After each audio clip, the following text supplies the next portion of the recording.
Sir आज आमदारांना बहिष्कार टाकलेला आहे का नेमकं काय कोणत्या गोष्टीसाठी आज बहिष्कार टाकण्यात आला आहे? मरकडवाडीमध्ये ग्रामस्थांनी जो निर्णय केला आणि इलेक्ट्रॉनिक वोटिंग मशीनवर जो अविश्वास त्यांनी दाखवला आणि त्यानंतर त्यांना काही गावामध्ये प्रात्यक्षिक करायचं होतं, बॅलेट पेपरवर मतदान घ्यायचं होतं अशी एक त्यांची कल्पना होती आणि ती कल्पना चिरडण्याचं काम सरकार करत आहे। याच्या निषेधार्थ आज महाविकास आघाडीच्या आमदारांचा जो शपथ ग्रहण समारंभ सभागृहामध्ये होता तो आम्ही करत नाही आहोत, म्हणजे त्याच्यावर आज बहिष्कार घातलेला आहे। याच्यानंतर चर्चा होईल आणि पुढची दिशा ठरेल। उद्याला राहुल गांधी महाराष्ट्रात येत आहे, मरकडवाडीमधून ते आंदोलन करणार आहे। त्या आंदोलना कुठेतरी आता राहुल गांधीला आणि शरद पवारांना कुठेतरी जिवंत राजकारणामध्ये राहण्यासाठी हा एक पर्याय आंदोलन असल्याचं कुठेतरी भाजपच्या नेत्यांकडून म्हणण्यात येतं। ही लोकभावना आहे ना, एखाद्या म्हणजे देशामध्ये एखाद्या गावामध्ये जर निवडणूक व्यवस्थेवरच जर त्यांचा विश्वास नसेल तर भारताच्या लोकसभेचे विरोधी पक्ष नेते म्हणून तिथं जाणं किंवा त्यांना भेटणं, ते समजून घेणं हे त्यांच्या कर्तव्याचा भाग आहे आणि ते करतायत। एकंदरीत आता जी विधानसभा निवडणूक झाली त्यामुळे तुमच्या भावांचा देखील पराभव झालेला आहे।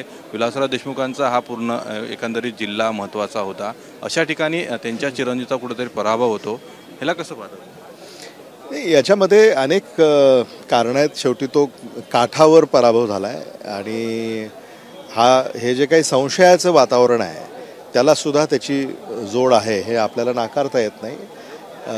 आमचं हेच म्हणणं आहे की राजकीय पक्षांवर आम्ही टीका टिप्पणी करत नाही। एकाही मतदाराचा जर विश्वास निवडणूक प्रक्रियेवर नसेल तर निवडणूक आयोगाने त्याचं निरसन केलं पाहिजे, ही माफक भूमिका आहे, त्यात काही चुकीचं नाही। आणि जेव्हा ह्या सगळ्या संशयांना ते दूर करतील त्याच्यानंतर मग आम्ही आमची भूमिका स्पष्ट करू। कुठेतरी ज्या लोकांना निवडून दिलेलं आहे त्याच लोकांचा कुठेतरी विरोधकांकडून अपमान करण्यात येते असं देखील पडळकर यांनी म्हटलेलं आहे। कसा अपमान? म्हणजे शपथ न घेता? नाही नाही नाही, ते शपथ आम्ही का घेत नाही आहोत ते तुम्हाला सांगितलं ना, की महाराष्ट्रामध्ये एक गाव आहे मरकडवाडी आणि तिथं ग्रामस्थांनी एक भूमिका घेतलेली आहे, त्या भूमिकेच्या समर्थनात आम्ही हा निर्णय केलेला आहे।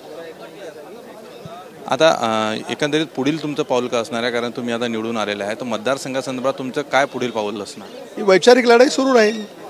कोणते प्रमुख मुद्दे असणार आहे आता विधानसभेमध्ये मुद्दे तर तेच आहेत ना, बेकारी आहे, महागाई आहे, औद्योगिकरणाला जी खीळ बसलेली आहे तो मुद्दा आहे। महाराष्ट्र हा क्रमांक 1चं राज्य राहिलं आहे, आज तो क्रमांक खाली चाललेला आहे, कायदा आणि सुव्यवस्था आहे, अनेक मुद्दे आहेत।